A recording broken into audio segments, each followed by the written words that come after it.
have an initiative, again, a political initiative, taken by a group, Pocono First Initiative, to deal with the question whether a township should be a first-class township or, as it is today, remain a third-class township. That happens to be Pocono Township, and Judi Coover would like to address that issue. Is there anybody here from Pocono Township? So you probably don't care.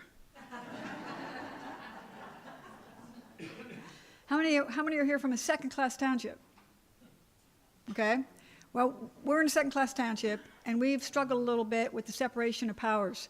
We elect somebody for a supervisor, and a couple months later, they appoint themselves to the job of treasurer or secretary or bookkeeper or roadmaster or something, okay? And so we scratch our head and we say, but I thought you campaigned on the separation of powers and you weren't going to take a paid position, and we get things like, I meant it when I said it. And so we thought maybe we should take another approach, and we have. And so a group of citizens, not powerful citizens, not wealthy citizens, not all Republicans, not all women, not all men, not all the same party or perspective, and we pooled our resources a few dollars at a time, no big checks. And we have spent since February working on an initiative to try to offer the people of a second-class township the choice of going to another form of government. And once you get to be 300 people per square mile, you're eligible to be a first-class township if you so choose. But it's the people's choice. So you have to get the question on the ballot.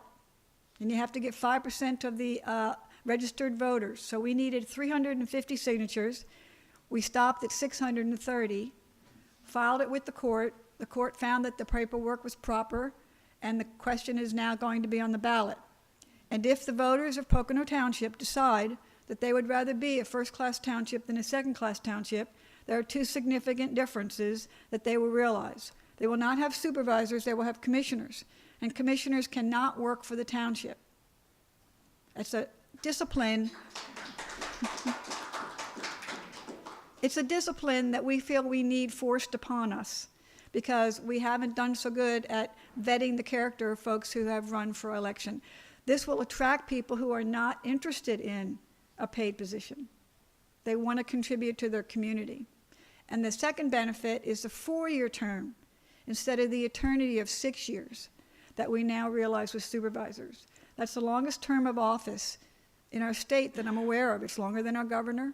It's longer than our House representatives. It's longer than our Senate in Pennsylvania. And so we like the fact that they have to come back to the voters more often, and we like the fact that there's a clear separation between those who are working in a job that they're qualified for in the town and reporting to the policymakers who are members of our community and who are basically volunteering.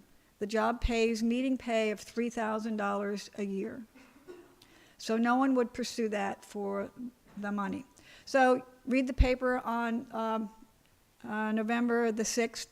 It's by the grace of God that I'm involved in this. I'm not well suited for this kind of work, but we have been blessed so far, and it has already yielded some benefit because it has increased the resident involvement in their local government.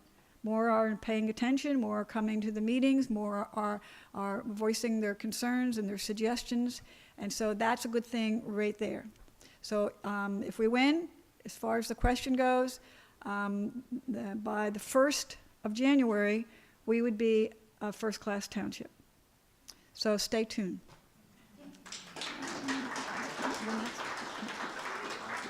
Judi, I have a quick question. So come January 1st, there'll be an election for the new supervisors, right? No. Okay. This is where it really is not politics as usual, because when they drafted the law, they said the only way to hit the reset button like this is to get from a board of supervisors in the first week of November to a board of commissioners in January 1st.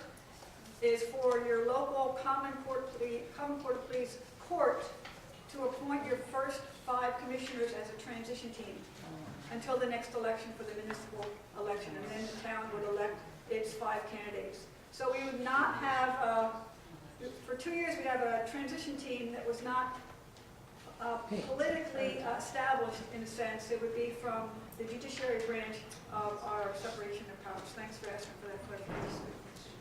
Judy, thank you very much. The thing that I do object to that Judy had said is that she insinuated that she wasn't perfect for this. Yeah, right. She is perfect for this. Yeah, right. She has done a hell of a job.